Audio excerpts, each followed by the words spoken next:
what Carbondale is really downright doing is snatching things from people, you know. The elderly, the homeless, you know, that they doing, you know, and it don't make no sense. What they should be doing is trying to help us do everything that they can instead of taking from us. You know, half the people that don't have a place to stay in. They don't get that much income. They won't give you a job because you got a record, you know. What they should be doing is helping you out, not just putting their foot down and squashing you, you know.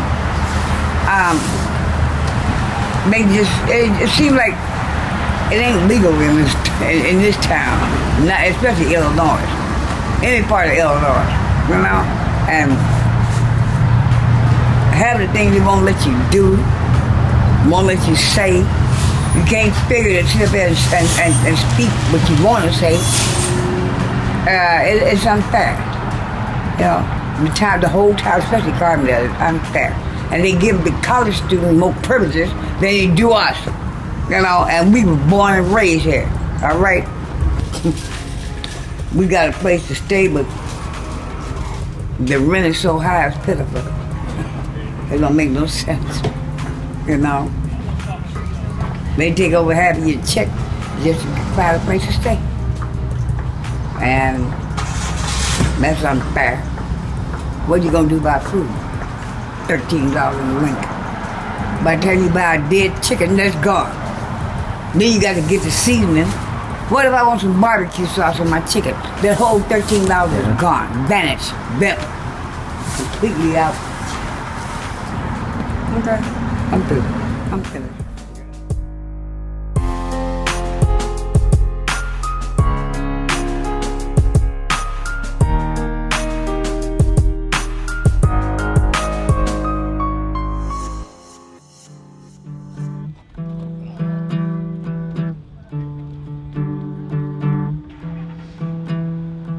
Avoidance and a lot of, I try to, if I see them, I try to get away from them so that they don't harass me. And, their job is basically to show up to get rid of me. So if I leave before they had to talk to me, it's just a better thing. But yeah, my friends have gotten tickets and gotten caught for it, and they've gone as far as to send an unclothed officer to go see if the person's asking for change. And, people need money, otherwise they wouldn't be asking for change. And I feel like playing music is kind of my way around asking. People just are more generous, definitely. I think a lot of it, they will, they do drink, everybody drinks and it's something to do to pass the time. But a lot of them will get the money they need for other things and then use that money, for what they need it for. I know a lot of, it doesn't seem like it, but they're buying food, they're buying, stuff for their house, or they're saving up. Like my buddy right now, he's saving up for an apartment with the money he's spare changing with. And he's gonna get a place in a month, is what his big plan is, so he can get off the street. Cool. And so hopefully that'll work out for him. I guess I don't want you guys filming here, so I don't know what the deal is. You're not supposed to be anywhere around this building in the first place. Really? Just as you're here, you already know he's gonna beat the shit out of you. Oh, shit. So, okay. I'll just be, you guys are cool. He's just a fucking piece of shit. I'll see you guys. Alright. A lot of people have their little spaces where they could go and nobody bothers them. But it's usually out of business or something where they can get away with just hanging out. And a lot of it's just finding a place to go with nowhere to go. If you can't go to the shelter, you can't, just finding a place where you can go and exist without being harassed by somebody that says, hey, pick it up and move along. Or, even tries to throw you in jail. Or, you can't answer the police officer and tell them, oh, I'm a homeless, I'm, out here on the streets, because no, they're gonna harass you more, they're gonna come after you, they're gonna say, they're gonna try to, throw you in a shelter somewhere. It can be the hardest thing just to find a place to hang out where nobody bothers you. And then to sleep at night, it's the same situation, you run around all night trying to find a place to sleep, but there's too many cops driving by, so you got to find another place, or so you end up sleeping in a park or somewhere, and just basically staying on the streets the whole time. And a lot of people won't just openly help you out with a place to stay at night because you're a vagrant, you're homeless, and they assume that there's something wrong with you and that's why you're out here, so they don't want to trust you. They don't want to, put them in a circumstance where you might be able to take advantage of them, so they don't just want to help you out. They're afraid, maybe they helped somebody out before and it didn't work out for them and it was a bad situation, and now they don't want to help you, and I feel like a lot of people have been used in that way, and so they're very cautious and usually not wanting just to help a random person out. Well, I just come through here with some friends and got into a situation and been trying to find ways to get back home, and they tell me to go to the mission for help, and when you go there, they kind of like basically pick and choose who they want to help when basically everybody out here need help, and sometimes some people just be down on luck and just need a helping hand at the time.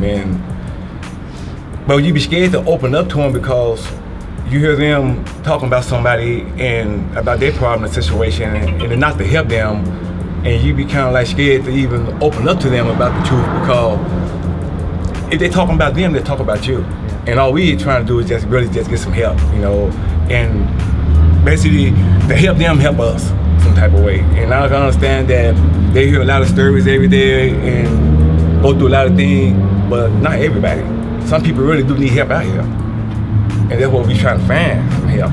Some people really do need help, and everybody not out here just to scheming or anything like that. You should always be professional at your job and know what is right, because sometimes people get down on luck, and if you into a situation where you can help somebody, at least sit back and listen to their story, and not like, okay, and 2 minutes later you talk about them, because once they shut them down and people need help, so it make you don't want to go to anybody, and that's why people kind of like isolate themselves and lock themselves in, because it's just that when you're down already, you don't need nobody else kicking you.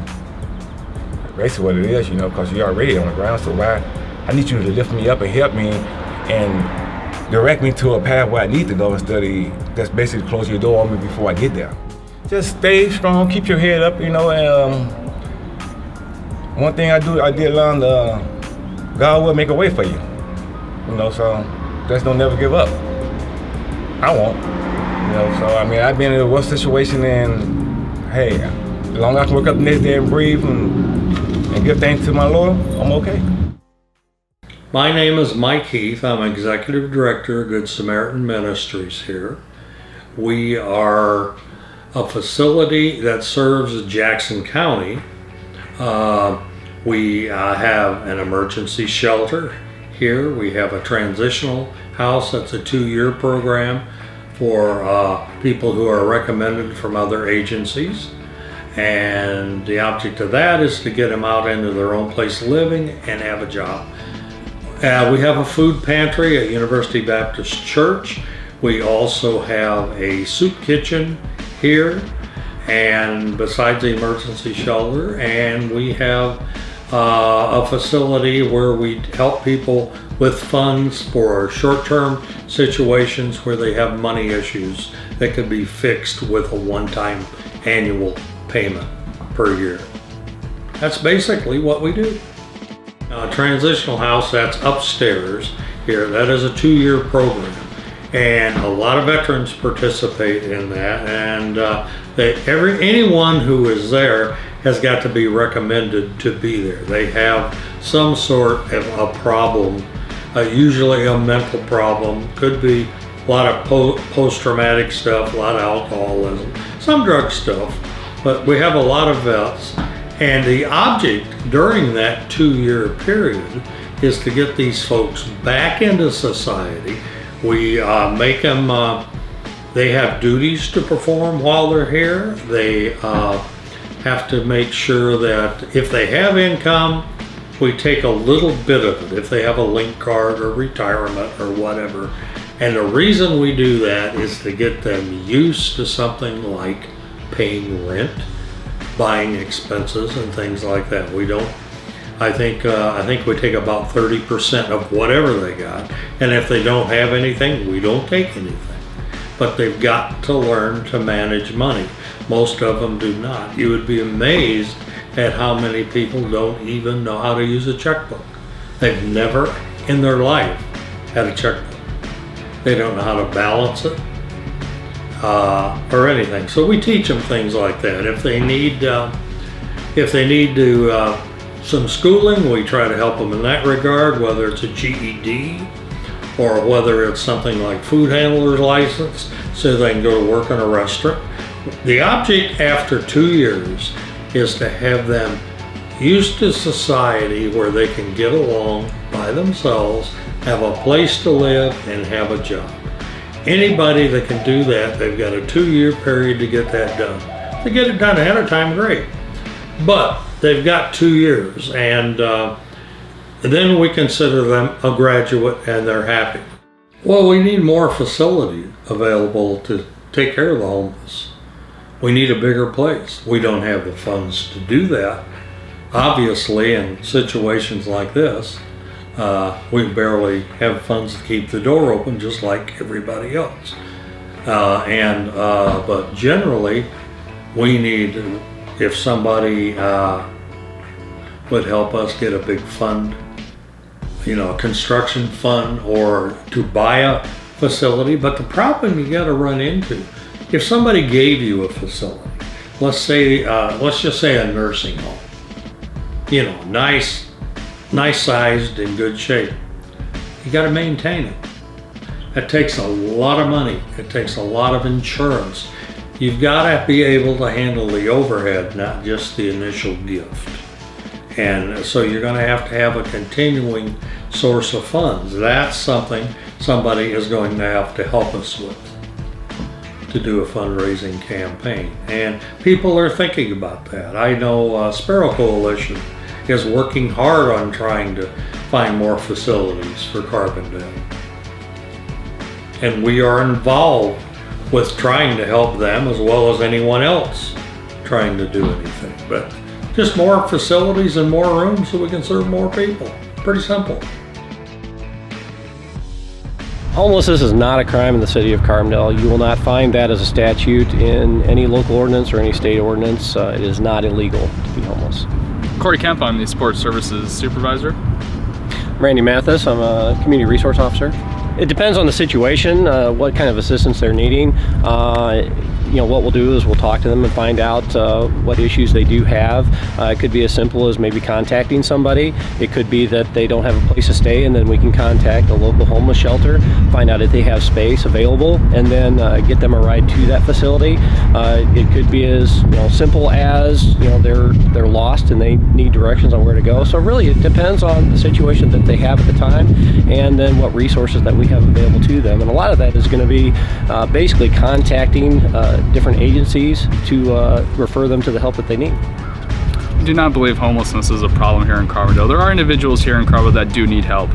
And anytime we come across an individual that needs help, we give them any sort of services. I know there are a lot of groups in Carbondale, along with the group project you're doing right now with the social work department at SIU. There's also many other groups in Carbondale that are doing what they can to help the people in need of Carbondale. Now with homelessness in Carbondale, there do come times where people are not arrested for being homeless. That is not a crime in Carbondale, but they may have issues of panhandling or alcohol violations. Anytime we come across an individual who may be homeless or in need of some sort of aid, the first thing we're going to do is assess the situation and decide what type of aid they need, whether it be medical, whether it be some sort of housing, such as Officer Mathis said, we can get them those resources. Maybe it's as simple as just contacting a family member and getting somebody to pick them up. So it depends on the situation, really, on what sort of services they need, and we do have lists of services we can provide, and we'll do everything we can to provide those services to the individuals in need. If they can't find help, one thing that they might examine is what is their social structure like as far as their family, friends, what availability do they have through those other resources Obviously, if the city is not able to meet their needs, then they really need to look at, are there other community assistance programs out there? Do they need to check in with the local churches to see if there's some help that the churches can provide through individual churches or the Ministerial Alliance? Or what family assistance that they have? Is it something that they need to contact family or friends that are available out there to help? Obviously, if it's something that we're not able to, fulfill the needs that they're requiring at the time, then they really need to look for other sources that are out there and available. Just like Officer Mathis was saying, there's always somebody out there that's willing to help. And if they need help finding those people, that's what the police department is for also. That's one of the services we provide, is getting them the help they need. So we will definitely point them in the right direction of where they can get those services. If the other services they have tried have failed, we can always help point them in the right direction. Hi, my name is Shannon Butler. I am an MSW social work student here at Carbondale, Southern Illinois University. I'm doing my internship at Carbondale Public Library, where I serve the community on the front line as a social worker. I'm also a member of the Sparrow Coalition. One of the biggest things we stand for is fighting and advocating against poverty and homelessness in Southern Illinois. So far, I've been in this position. I've developed this program here at the library. It's a grassroots program that has been very successful in the past 7 months.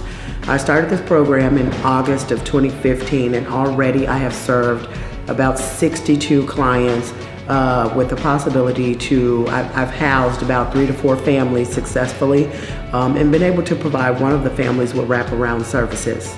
I serve about anywhere from 3 to 8 clients a day, just connecting them with different resources and doing a lot of psychosocial counseling. Majority of the clients that I serve, out of the 62 cases that I was telling you about, approximately 40 of those cases have housing listed on their services needed on my intake form. They come in looking for affordable housing. Southern Illinois, I have found out, being in this position and through my research, that Southern Illinois provides a lack of affordable housing. And they provide a lack of housing for people who have a criminal record or people who are substance abusers or are mentally unstable. Though that is the population that has the most trouble finding housing in this area. I'm able to connect them with different resources, but it's hard to ultimately find them affordable housing due to the strengths put on their situations. Besides that, I have a large part of my population comes in looking for employment. If you can't find a job, in turn, you end up homeless. People come in and their situation could just be as simple as, I have a place to live, but I've lost my job and I got an eviction notice for a month, and if I can't find another job, then I'm gonna be kicked out.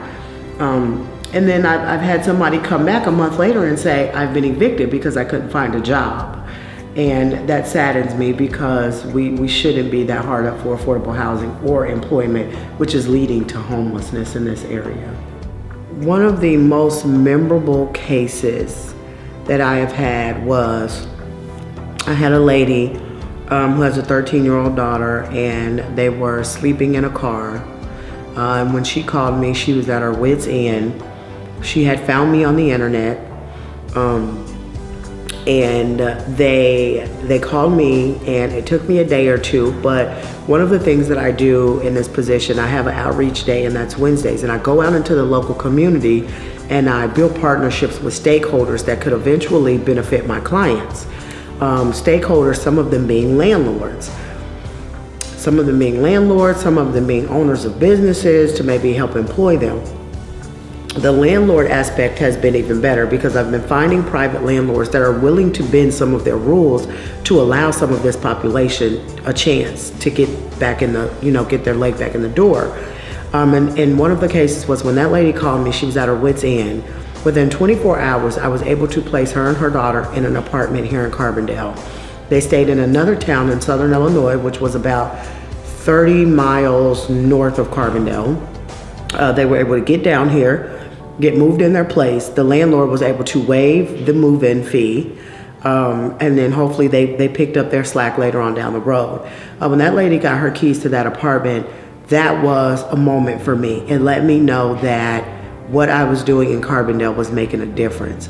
But not only can I do this, I feel like if I had more backing from the city of Carbondale and the more stakeholders in Carbondale or in the community that saw this as a real issue, we could all band together and come up with a long-term solution for this problem here in Carbondale. Come up with more affordable housing for these families, or come up with another, maybe extension to Good Samaritan so that there's more room in there. Maybe we can add on to Good Samaritan and maybe add another transitional house so that we are actually housing families instead of kicking them out after 30 days and back onto the streets. But I do think it's going to be a community effort, and it's something that we all need to get together and make happen.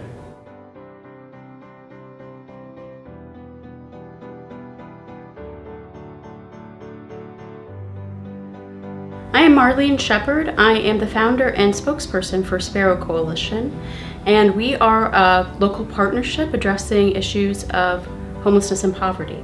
Sparrow Coalition started because of the unmet needs in our community. I was the past president of Carbondale Interfaith Council and served on that board for a number of years. We began the region's homeless shelter, Good Samaritan Ministries, food pantry, and soup kitchen. And now there are a few more that still are Carbondale's main resource. Well, starting with the crash of 2008, 2009, every month numbers of people accessing those services started to climb and climb and climb and climb. So basically we had, following that was not only the reason for that, the other reason for that is dwindling state resources over time. Before the budget crisis, we were already being cut, death by 1,000 cuts. Agencies were already having to deal with all of these little cuts that we started to see increases in people needing, they're more food insecure. Now they're homeless because they can't get the same kind levels of emergency funding that they could get. Or they couldn't get help with energy assistance, stuff like that we're seeing now. So what can we do was the question. Before that, we already recognized that the services that we had met a certain particular homeless population, and that there were a number of different types of homeless people that needed to be served with different types of services that we didn't have. So Good Samaritan Shelter can and does service a particular population, and they do a great job of that. However, more is needed, and we know that. And more is needed too, especially because they have, for instance, zero tolerance laws. So if someone has pot in their system, they're not going to stay at Good Sam. They're not going to be able to stay at Good Sam. Someone's had, it feels like, I don't know. A lot of times people can't stay at Good Sam too. They could, but they don't think they could. They think there are barriers that don't exist or that previously existed. For instance, they think, oh, if I'm a felon, I can't stay there. Actually, there's certain types of felonies that can't stay there. But I digress. So anyway, basically, Sparrow Coalition came together in February of 2015 last year. We had a visioning meeting. Centerstone hosted it for us with strategic planners, wherein we brought in a number of community stakeholders. We brought in people who worked at Good Sam, at Centerstone, just the major mental health and substance abuse social service provider, faith communities like this at First Christian Church are on the front lines, especially downtown churches. People come here when they've exhausted other resources or they can't find other resources. They come to the churches. So that's one of the reasons. Another reason, Carbondale Public Library. One of the reasons that the Carbondale Public Library, we initiated the partnership between the library and the School of Social Work was because people already were going there because they can access computers to look for jobs, internet they have a connection, they can get information there. So placing Shannon there as a resource for people who are in poverty looking for help is putting her where they already are. And as you see now, they're having to expand that program. She has 60 clients as a intern as you can possibly handle the volume. So that was addressing one of the problems that we knew existed, which was there are resources that do exist and people can't access them. There's all kinds of barriers in Southern Illinois to access. One of them, the biggest one, is transportation. The other talks about, we talked about in the meeting, that holistic piece that's missing, wherein I come to this particular service to get this, and I don't know, and they don't know about B, C, D, and E that is needed. Well, when someone has a position like Shannon does, where she can sit down with that person, holistically look at their whole thing, and then connect them to the various resources that exist, that was really a missing piece of what was needed for people. Because otherwise it's very piecemeal. There didn't seem to be an aggregate, which is one of the things that Sparrow Coalition does. How we work is we are not a social service agency. We are a group of people who come together from all various sectors of the community to see how we can use the resources that we already have. We are looking at initiating new programs and such. However, that will draw heavily on what exists, on the people who are here, on the university and its students, like with the social work program, when we're looking at longer term projects like the possibility of a tiny house community. We're looking at partnering with architecture. We're looking at partnering with business. We're already partnering with the city to make these things happen. So what we recognized is we are a community with significant challenges, and we are a community with significant resources. So let's build from that. I would like to say I'm sorry. I'm sorry for the utter failure of our system. I'm sorry for all of the economic factors that are well beyond your control. I'm sorry that we as a society have not done enough to make sure that people are taken care of. That when there is a job loss, for instance, that there's something there for people. There isn't. People are literally one paycheck away from being homeless. And, if you don't have the kind of support networks that I'm fortunate enough to have, a family, a church, all of these things, then you're out on your own. You're completely out on your own. And I think what I would like to say to them too is we are beginning to understand the factors that are going into this, and we are doing our best to communicate them. And we hope, as part of our job as in our advocacy role, is to educate people about this, because all of these stereotypes about homelessness need to go. We need to understand the deepening poverty that is happening in our nation, the deepening in wealth inequality that's part of that. There are huge structural things that we can deal with. And another way that I would like to say I'm sorry for how little we can do. We can't change the structure of the economy. What we can do is we can try to care for our neighbors who are in need, who have really been left out in a lot of ways. And so that's what we're trying to do. We look, I would also say, we look for their input. We're working and in contact with people who are homeless and formerly homeless, and people who are struggling with different issues of poverty as part of this group. In fact, some people in that room as are part of this group to give us, because we're not from on high necessarily giving something. What we're saying is community, everybody in that community, the community that's struggling with this, the community that's not struggling with this, together. How do we address this together? Because it's not coming from the state, and it's not coming from the federal government, and it's not coming from business. They're not bringing jobs here. So what can we do? I'm Kathy Talbot. I came to Southern Illinois on a permanent basis in 1980. I was homeless with 2 children. Some friends offered us a house to fix up and live in, which is wonderful, but it was definitely a rocky period. Not easy to do. I've been in Southern Illinois now since 1980 on a permanent basis. I've raised all 5 children here.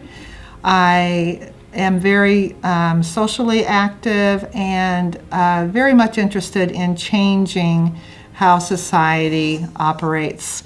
We are falling way behind in terms of our human brothers and sisters who are really falling through the cracks. Our social services have been trashed. They're going to be trashed more. I do a little radio show on WDBX here in Carbondale where I discuss a lot of these issues, occupy the airwaves. And how I got involved with the Sparrow Coalition, or around the question of homelessness, I was doing several shows on the air about homelessness. I also write for a newspaper called the People's Tribune. We allow people to tell their own stories. We take no corporate money so people can tell the truth about what's really happening. I was asked to come to a meeting and participate in trying to get something going around dealing with homelessness and poverty in Southern Illinois. So that's my story, and I'm sticking to it. I come from a long line of, my family is extremely conservative that I grew up in, but they were always really good people and always believed that you should help your fellow human beings. I go a little step further. I think it needs to be more than just an individual basis. I think we need policy changes and we need programs that guarantee human rights. I believe housing is a human right. I believe having food, clothing, a good education, those are all human rights that nobody should have to pay for. They should be guaranteed the day you're born. I say often, I was born with nothing and I still have plenty of it, even though I have a roof over my head. It's been a rocky 30-some years here to keep that roof over my head, and something could happen tomorrow where I could lose the house. I mean, we are all, well, many of us in Southern Illinois anyway, are in a very precarious position. One paycheck away, one illness away, some major thing happening that could get us out in the streets again or for the first time. And I see a lot of people who've never been homeless in their lives, who had wonderful, good-paying jobs who are now homeless. And it's something that we need to come together as a community and as a nation and solve these problems, which are very solvable. So I talk to a lot of people. I tell my story, and I also let people know that it's not just an individual success story. I worked really hard, my husband and I both did, but we were able to at that time. The jobs are now disappearing. Much of the homelessness you have here now is because the jobs have disappeared and people are not making enough money. That they might be working part-time minimum wage jobs, and they're not making the kind of money that can pay the rent here any longer or buy a home. So I try to advocate around these issues and go beyond just the charitable answers.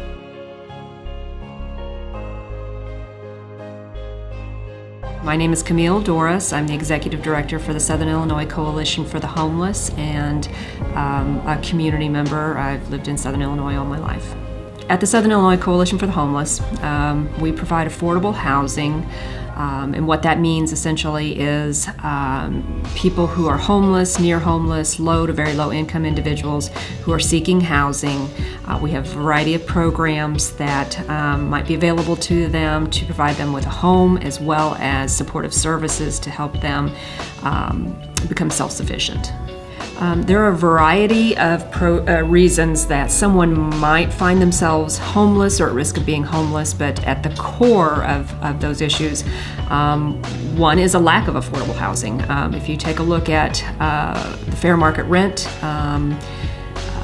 in Southern Illinois and compare that to the wages, it's pretty easy to figure out quickly that it would be difficult to afford say a 3-bedroom apartment for you and your children on a minimum wage paying job. The other problem is just general poverty, which goes along too with unemployment, underemployment, and then a lack of services. Services is the key, in my opinion, to helping people overcome maybe what has been a problem, what has been a barrier for them in the past. For some, it's as simple as hey, I just need to get a better job so that I make sure that I can continue to pay my rent, continue to pay my bills, and stay sufficient. For others, it's maybe dealing with long-term mental illness or substance abuse issues that they need some support and services to help.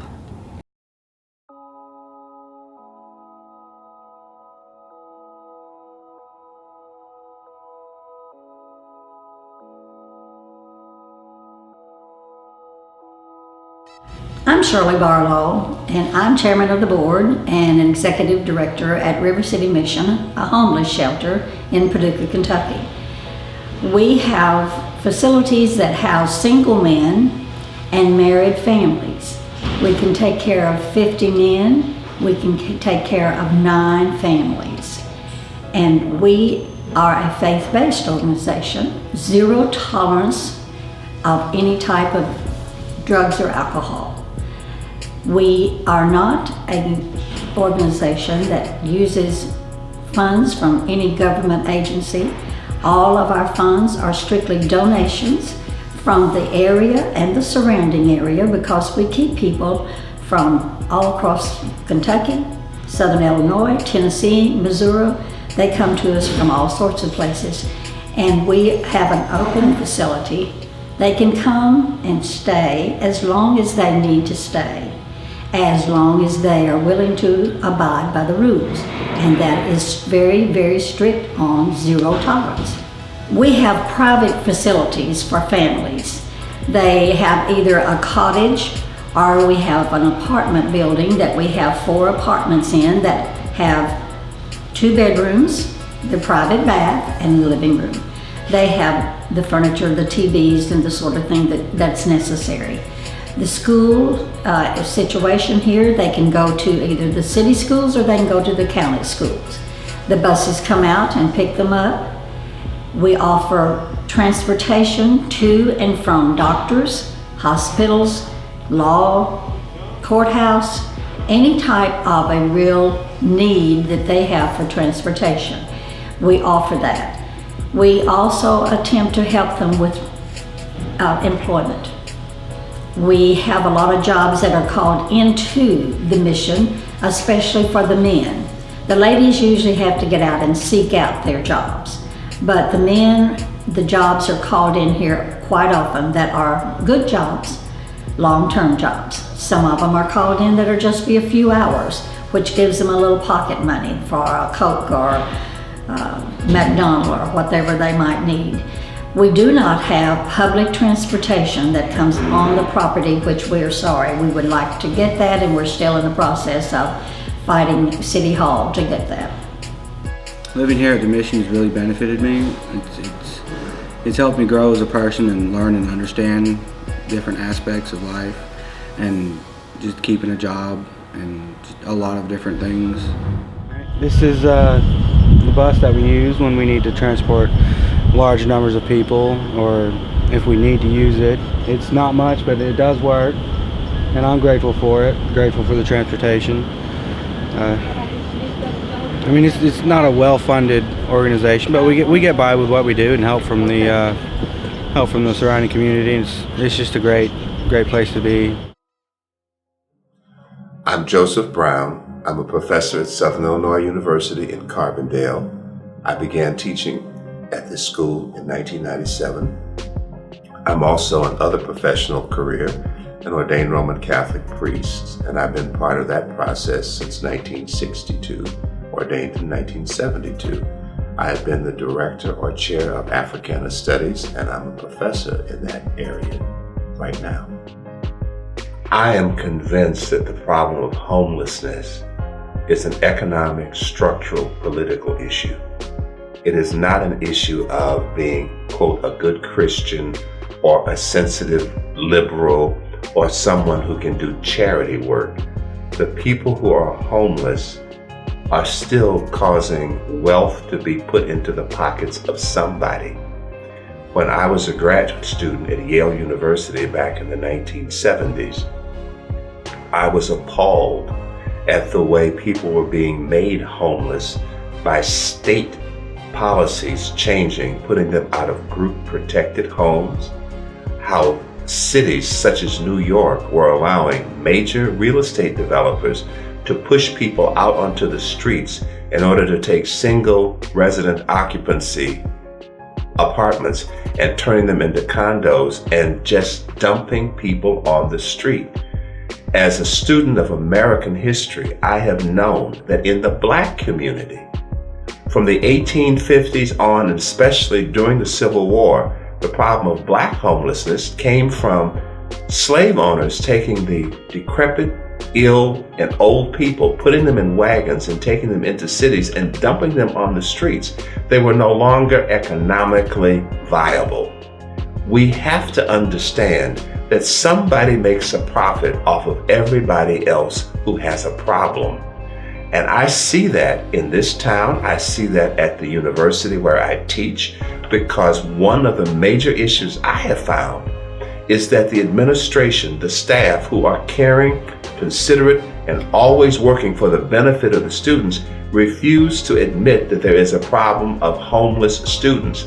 What impresses me in this city of Carbondale, and that has impressed me with every city I've lived in, for instance, the 6 years I lived in New Orleans in the early 90s, the people in social work agencies who dealt with the enormous problem of teenage homeless people in the city of New Orleans.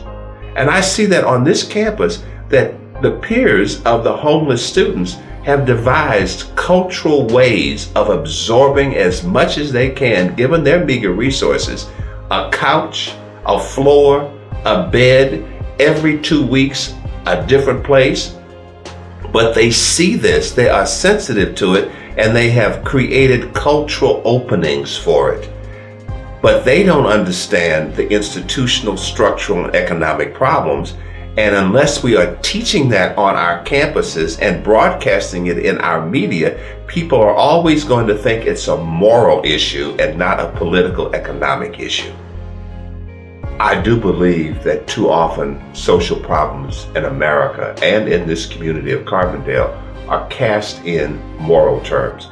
You are a defect, or you are virtuous, or something. I'll make a judgment about you as a person, not as a victim of circumstances, bad choices, or government inaction. But I don't have to find hope in those problems. I find hope in the people who are trying very hard to challenge the system in Carbondale to say, you have property, we need to make sure that that property is available. You have resources of interpreting laws, regulations, small misdemeanors to felonies. We need to have you considerate in your judgments so that they're more positive towards these people. And then I see the coalition between the university's best efforts and the city's best efforts in having talented students and staff and professors bringing their expertise and their homework to the problem. And that's given the city of Carbondale a new burst of energy, I think, in that people in something like the Sparrow Coalition, which has that wonderful, wonderful idea of, if God can take care of the sparrow, then he can take care of your brothers and sisters. The least are also the most deserving. Now, what can we do to interpret in a positive way a method of taking our resources which we have and taking the value judgment out, but only giving people the impression that you have a specific need? Another place where Carbondale really has a major concern, you have had, because of the university itself, a major effort to recruit people who are physically challenged, or in the old terms, disabled, in this city. And you've also got, at the university, a major effort to bring in and to establish programs for returning military veterans. Those are two portions of our society who have an incredible critical problem with homelessness. We've got to be able to advance and expand our notions of how do we give total care to the total problems of human beings. I see people understanding that, talking about it, but the conservative response of, well, we're just not sure how that's going to work. We're just not too sure about all the implications. We're just afraid to take a risk. That takes courage, that takes allies and solidarity, and that takes a community effort. And I really do believe that that is beginning to happen in this community because of people who have just said, this is not acceptable. If I were going to speak to people who have a problem of homelessness from whatever reason it started, I would say this. I am firmly of the belief that you have a story that you cannot be ashamed of. When you are afraid or unable to tell your story, it becomes a weight and a burden upon you, and it does not help anyone. Pride is not about keeping up pretenses. Pride is about knowing that your truth is as valuable as anybody else's. Tell your story and call people to listen.